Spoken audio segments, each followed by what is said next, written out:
Gospel is God's power. అవును, సువార్త చెప్తే గాని మనుషులు మారరు. మరి ఇంకేదైనా మార్గం ఉందా మనుషులు మారడానికి?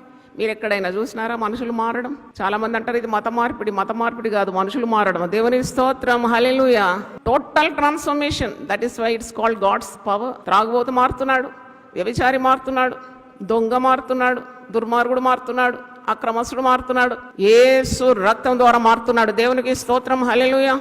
అందుకే సర్వలోక పాప పరిహారార్థం యేసు లోకరక్షకుడుగా వచ్చినాడు. ఈ సువార్త మనము ప్రతి ఒక్కరికి అందించవలసిన కర్తవ్యం మన భుజముల మీద ఉన్నది అని అంటున్నాడు పౌలు. దేవునికి స్తోత్రం. నువ్వు మాత్రం సువార్తను అంగీకరించి రక్షింపబడి నీవు ఇంటి వారందరూ రక్షణ పొందితే సరిపోదాడు.